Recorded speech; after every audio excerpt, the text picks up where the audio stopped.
Hello everyone, welcome to NEET पे जीत series at Learno hub. मैं हूं अद्रिज और मेरे साथ आप पढ़ोगे physics for NEET only at learnohub.com, जहां पे आपको मिलते हैं फिजिक्स, केमिस्ट्री, मैथमेटिक्स, बायोलॉजी के सारे लेक्चर्स, सारे वीडियोस बिल्कुल फ्री, ओनली एट learnohub.com।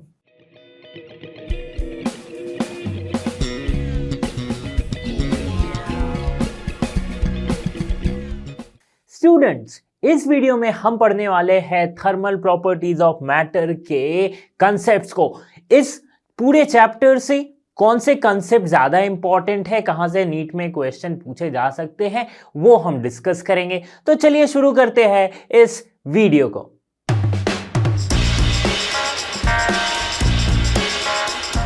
तो जो हमारा पहला टॉपिक होने वाला है इस चैप्टर का, वो है हीट एंड टेम्परेचर। तो पहली बात, तो हीट क्या है? तो heat is a form of energy which gives a sensation of warmth. एक टाइप की एनर्जी है। क्या है हीट? एक टाइप की एनर्जी है। अच्छा, ये एनर्जी आ कहां से रही है?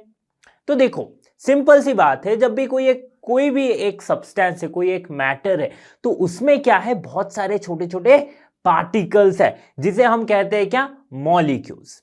तो जब हम कोई ऑब्जेक्ट को, कोई सब्सटेंस को हीट करते हैं, तो उनके बीच का जो मॉलिक्यूल्स है ना, उसके अंदर जो मॉलिक्यूल्स है ना, वो उस गर्मी के वजह से क्या होती है, कुछ कुछ वो मूव करने लगती है, अपने इक्विलिब्रियम पोजीशन से मूव करने लगती है।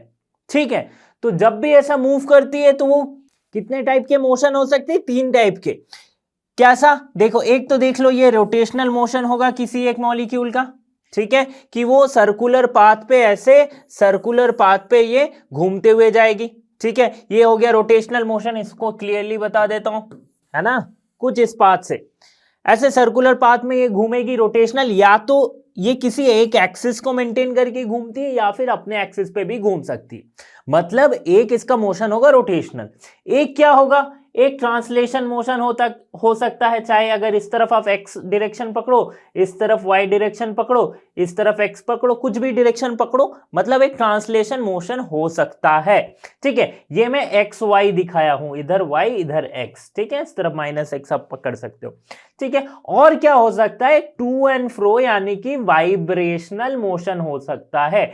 वाइब्रेशन मोशन यानी कि किसी एक मीन पॉइंट को कंसीडर करके उसके ऊपर या नीचे बार बार मोशन होना, इसे कहते हैं वाइब्रेशन मोशन। ठीक है, तो जब भी मोशन हो रहा है ना, तो उसमें क्या होगी? एक काइनेटिक एनर्जी आएगी। ठीक है, तो काइनेटिक एनर्जी आएगी तो 3 के वजह से आएगी। एक आ जाएगी काइनेटिक एनर्जी ऑफ रोटेशन, एक आ जाएगी काइनेटिक एनर्जी ऑफ वाइब्रेशन, और एक आ जाएगी काइनेटिक एनर्जी ऑफ ट्रांसलेशन। क्योंकि मोशन हो रही है, मोशन हो रही है यानी कि वेलोसिटी है, वेलोसिटी यानी कि काइनेटिक एनर्जी। समझ में आ गई?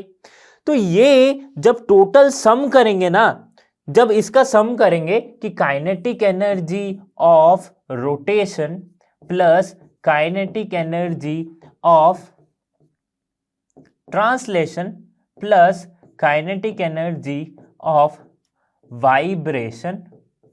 ठीक है, तो इसे कहते हैं क्या? इसे कहते हैं टोटल इंटरनल एनर्जी। ठीक है, और इसी एनर्जी के वजह से ना, यही जो एनर्जी है, इसी के वजह से हमें क्या फील होती है? हीट फील होती है। ठीक है, क्या फील होती है? हीट फील होती है कि कोई भी ऑब्जेक्ट हीट हो रही है, मतलब वो गर्म हो रही है। क्यों हो रही है? क्योंकि अंदर में उसकी ये काइनेटिक एनर्जीज में चेंजेस आ रहे हैं। ठीक है, ठीक है, तो देखो, टोटल इंटरनल एनर्जी होगी, तो इसी टोटल एनर्जी को भी हम कहते हैं क्या? Total thermal energy. Total thermal energy. और यही टोटल थर्मल एनर्जी क्या है? वो है हीट। ठीक है, मतलब heat is a form of energy जो हम कह रहे थे। तो कौन सी एनर्जी? तो total thermal energy, which is actually the sum of kinetic energy of rotation, sum of kinetic energy of rotation, translation and vibration.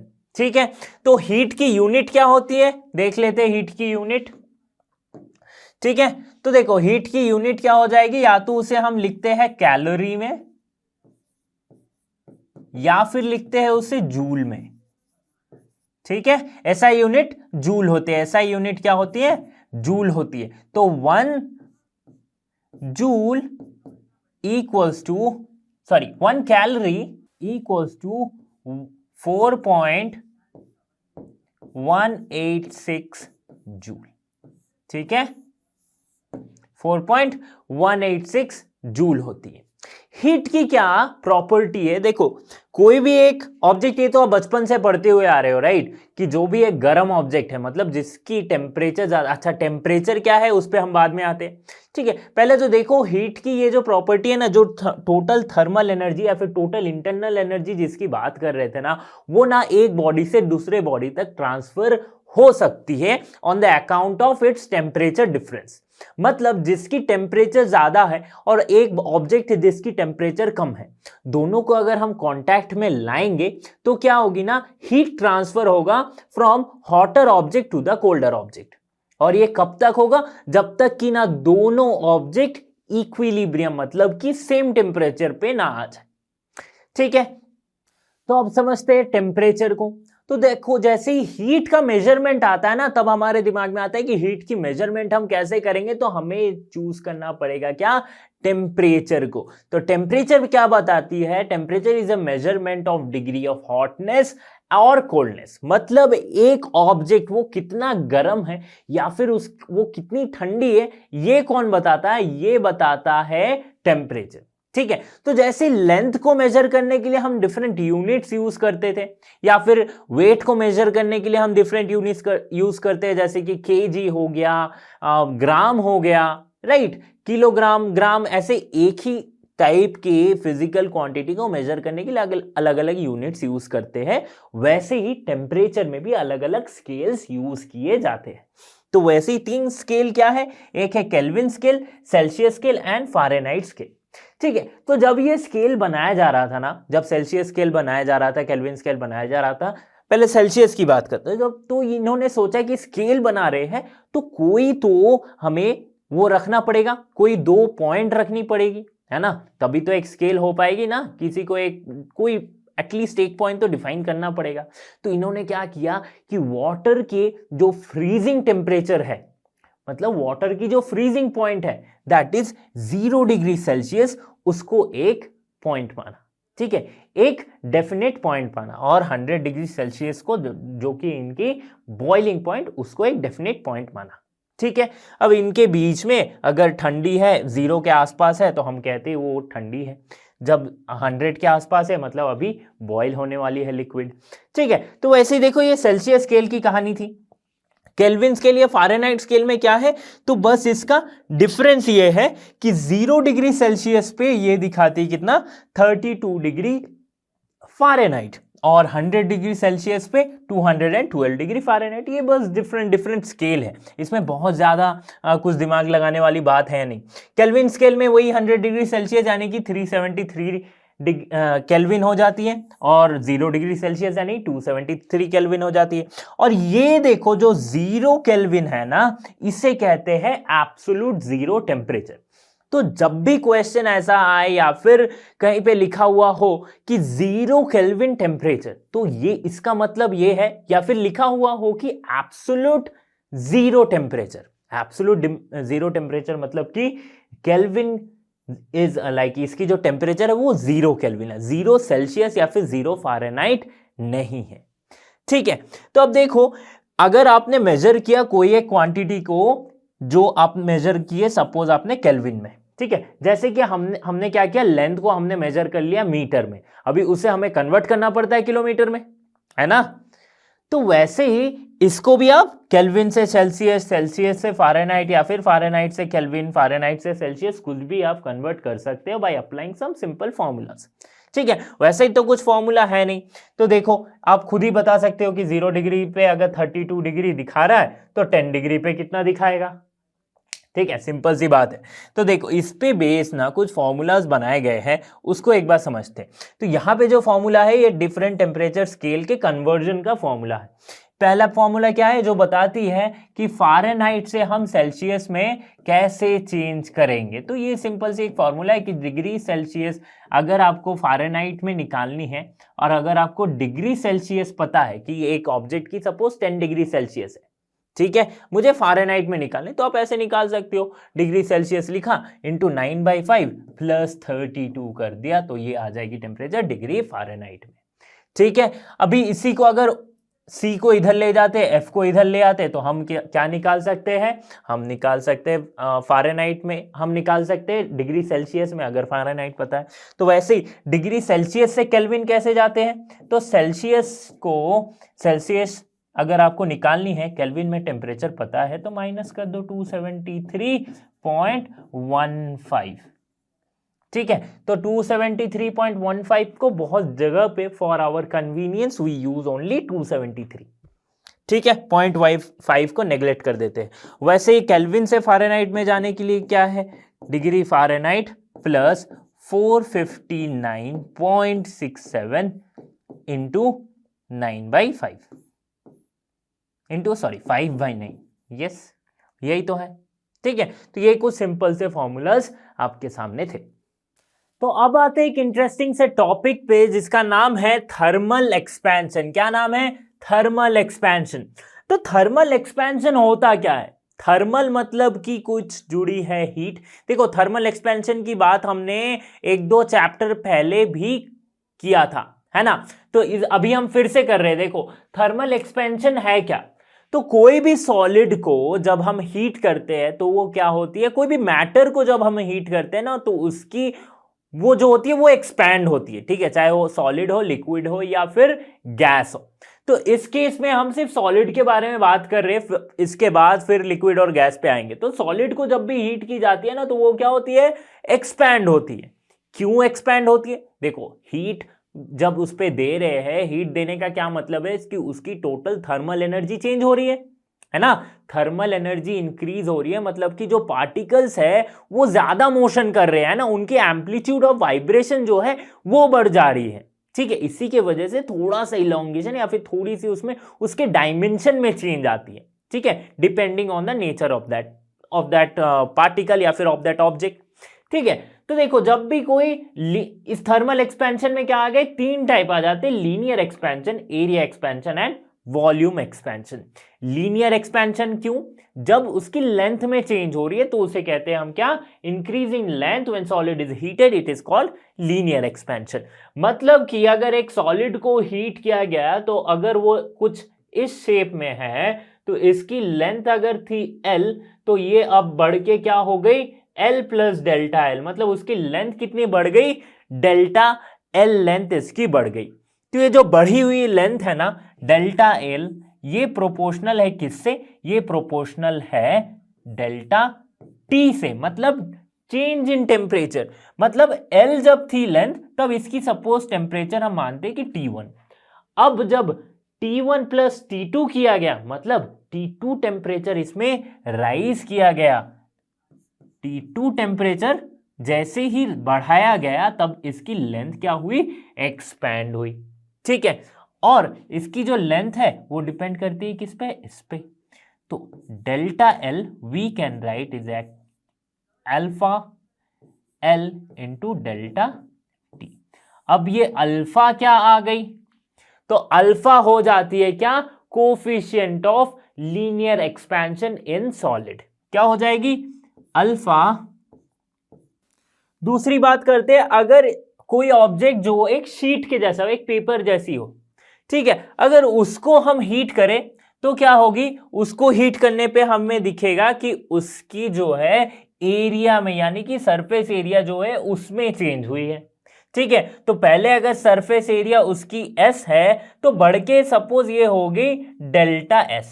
तो वो जो बढ़ी हुई सरफेस एरिया है ना, वो कैसे लिख सकते हैं हम, वो प्रोपोर्शनल होगी किससे, वो प्रोपोर्शनल होगी पहले वाले सरफेस एरिया से, और किससे प्रोपोर्शनल होगी कि कितना टेम्परेचर चेंज हुआ है उससे।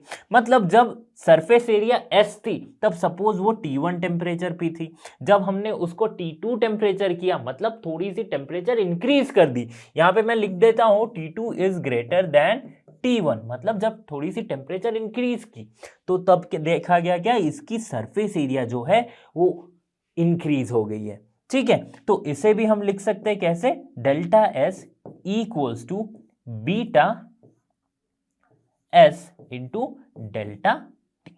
ठीक है, बीटा क्या है, कोफिशिएंट ऑफ एरिया एक्सपेंशन, क्या है, coefficient of area expansion in solid. ठीक है, इसको भी मैं लिख देता हूं कोफिशिएंट, CO लिख रहा हूं, ठीक है, कोफिशिएंट ऑफ एरिया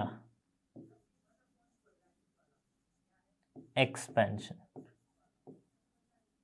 ठीक है, कोफिशिएंट ऑफ एरिया एक्सपेंशन। अब तीसरी बात आती है, जब भी कोई ऑब्जेक्ट है जो कि इस टाइप के फॉर्म में है, मतलब एक कोई सॉलिड ऑब्जेक्ट है, जैसे कि एक स्फीयर हो गया, एक क्यूब हो गया, तो इसको जब हम हीट करेंगे ना, तब क्या होगी, तब मजे की बात यह होती कि इसकी वॉल्यूम जो है वो इंक्रीज होती है। मतलब अगर T1 टेम्परेचर पे इसकी वॉल्यूम थी V, अब इंक्रीज होके क्या हो जाएगी, T2 टेम्परेचर पे हो जाएगी डेल्टा V। मतलब डेल्टा V इंक्रीज हुई है, मतलब अभी इसका टोटल वॉल्यूम क्या है, V प्लस जो इंक्रीज वॉल्यूम है, मतलब डेल्टा V। ठीक है, तो उस इंक्रीज वॉल्यूम को हम लिखते हैं कुछ इस तरह, delta V equals to gamma into V into delta T। और ये गामा क्या है, तो गामा है कोफिशिएंट ऑफ वॉल्यूम एक्सपेंशन। तो यहां पे मैं लिख देता हूं गामा को कोफिशिएंट ऑफ वॉल्यूम एक्सपेंशन। ठीक है, ठीक है, coefficient of volume expansion, coefficient of area expansion है क्या, बीटा, और कोफिशिएंट ऑफ लेंथ एक्सपेंशन यानी कि लीनियर एक्सपेंशन है अल्फा। ठीक है, तो ये कोफिशिएंट क्या है, अगर इस कोफिशिएंट को मैं देखूं, जैसे कि सपोज इस कोफिशिएंट को देखते हैं कि मैं अल्फा की बात करता हूं, तो अल्फा को किस तरह लिख सकते हैं, पहले देखो डेल्टा एल को कैसे लिखते थे, delta L equals to alpha L into delta T. तो अल्फा क्या हो जाएगा, अल्फा हो जाएगा delta L by L delta T. ठीक है, alpha equals to delta L into L delta T. तो इसकी एसआई यूनिट क्या होगी, इसकी एसआई यूनिट हो जाएगी पर केल्विन। इसकी एसआई यूनिट क्या होती है, पर केल्विन। ठीक है, वैसे ही बीटा की भी उतनी ही होगी। बीटा को अगर हम देखें तो वो क्या है, delta A means area expansion, या फिर डेल्टा एस हमने लिखा था, वहां पे एस लिखा था तो एस ले लो, सरफेस एरिया। ठीक है, S by delta T into delta T. ठीक है, तो इसकी भी ऐसा यूनिट क्या है, पर केल्विन। ठीक है, और क्या है, गामा, गामा को भी हम ऐसे लिखते हैं,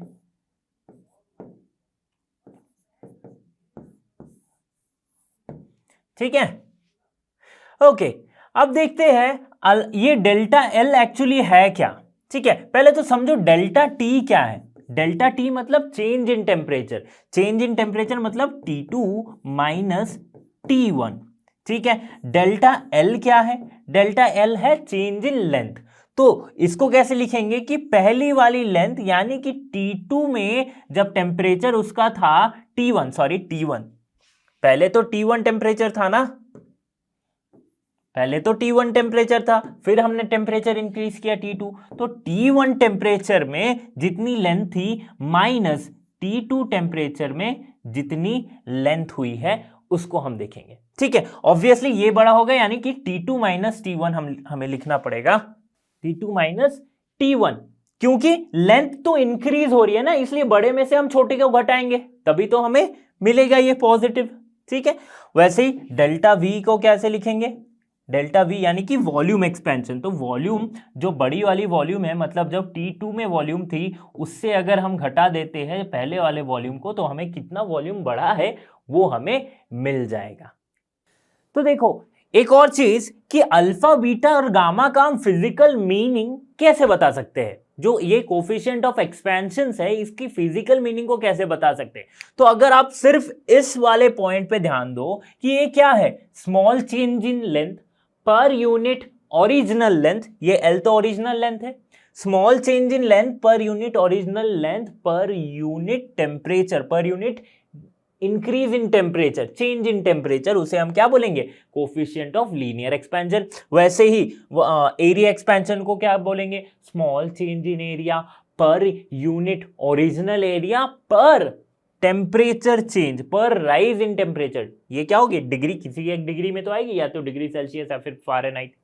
अच्छा, ये अल्फा बीटा गामा का आपस में कोई रिलेशन है क्या, बिल्कुल है। देखते हैं क्या है। तो अल्फा जो होती है ना, वो होती है बीटा बाई 2, इसकी डेरिवेशन आपके लिए जरूरी है नहीं।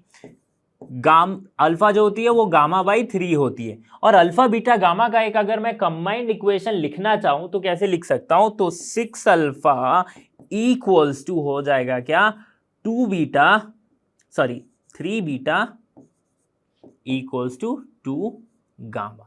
तो ये इनके आपस के बीच का एक रिलेशन है, 6 alpha equals to 3 beta equals to 2 gamma. तो इस पे बेस ना छोटे छोटे सवाल पूछे जा सकते हैं, जैसे कि कोफिशिएंट ऑफ लीनियर एक्सपेंशन दिया रहा, कोफिशिएंट ऑफ एरिया एक्सपेंशन दिया रहा, और आपको पूछा गया कि वॉल्यूम एक्सपेंशन क्या होगा, कोफिशिएंट ऑफ वॉल्यूम एक्सपेंशन क्या होगा। तो ठीक है, आपको रिलेशन पता है, alpha equals to beta by 2, alpha equals to gamma by 2, आप इजीली निकाल सकते हो।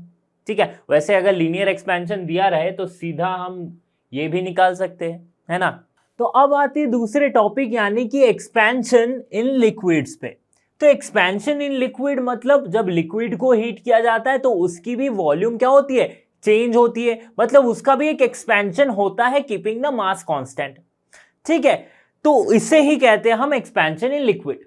अब देखो, जब भी लिक्विड को हम हीट करेंगे ना, तो उसे किसी कंटेनर में ही डाल के हीट करेंगे, वैसे ही तो पानी में आग नहीं लगा देंगे, है ना।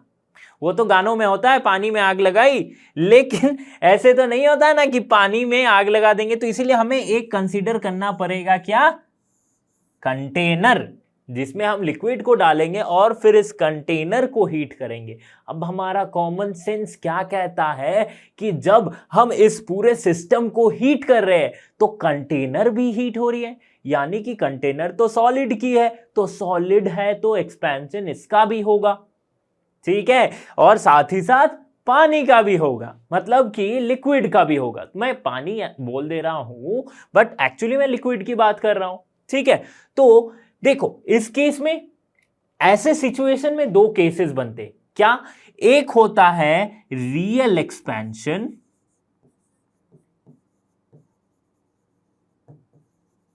और एक होता है अपैरेंट एक्सपेंशन।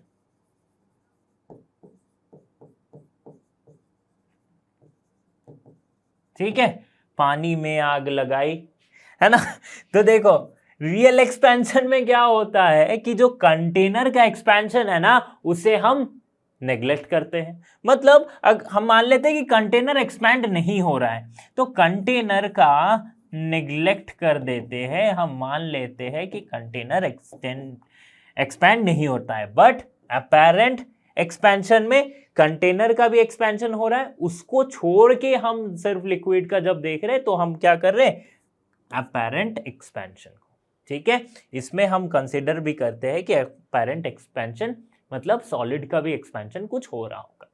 ठीक है, तो इस पे ना दो कोफिशिएंट ऑफ रियल एक्सपेंशन और अपैरेंट एक्सपेंशन है, क्या होती है। तो यहाँ पे रियल एक्सपेंशन को समझते हैं, कोफिशिएंट ऑफ रियल एक्सपेंशन कुछ भी नहीं है, जैसे कि वॉल्यूम एक्सपेंशन है वही है। तो लिक्विड को जब एक्सपैंड करते हैं तो वॉल्यूम चेंज होती है, तो कोफिशिएंट ऑफ रियल एक्सपेंशन को हम लिख सकते change in real volume, real volume of liquid by its original volume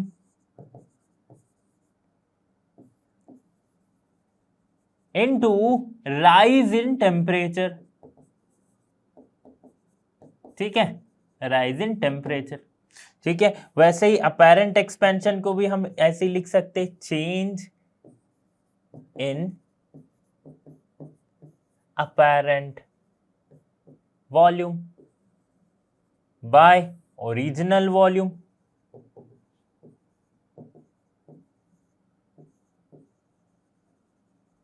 into rise in temperature TMP लिख दिया। ठीक है, तो ये हो गई बात।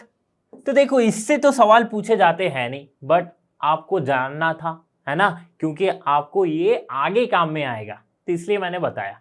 अब जो टॉपिक है ना वो काफी इंटरेस्टिंग है। क्या है? Anomalous expansion of water. Anomalous expansion of water. तो एनोमलस मतलब क्या है? एनोमलस मतलब जो किसी एक रूल को फॉलो नहीं कर रहा, उससे उल्टा भाग रहा है। ठीक है, इसे ही हम एनोमलस कहते हैं। Anomalous behaviour of water. देखो तो वैसे तो लिक्विड या फिर सॉलिड को की क्या प्रॉपर्टी है कि जब उसे हीट किया जाए तब वो एक्सपैंड हो। पानी की भी यही प्रॉपर्टी है, जब उसे हीट किया जाए तब वो एक्सपैंड हो। बट क्या होती है ना, कोई एक परफेक्ट टेम्परेचर पे, कोई एक ऐसा टेम्परेचर रेंज है, वहां से जब इसे हीट किया जाता है ना, तो ये एक्सपैंड होने के बदले ये क्या होती है? कॉन्ट्रैक्ट होने लगती है। मतलब जब वाटर की टेम्परेचर ना 0 से 4 डिग्री तक आ रही है, ये क्या है? 4 डिग्री सेल्सियस। ठीक है, मतलब क्या हुई? 0 से 4 आई, मतलब ये इंक्रीज हुई टेम्परेचर, है ना। बट इसका क्या हुआ? एक्सपेंशन नहीं हुआ। इसका क्या हुआ? कॉन्ट्रैक्शन हुआ है। यहां पे क्या हो रहा है? कॉन्ट्रैक्शन हो रहा है, मतलब कॉन्ट्रैक्शन हो रहा है। और फिर जब 4 डिग्री के बाद इसे हीट किया गया ना, तब क्या हो रही है? तब ये एक्सपैंड हो रही है। ठीक है, तब ये एक्सपैंड हो रही है। मतलब ये जो ग्राफ बनाया हूं ना, ये किस पे बनाया हूं मैं?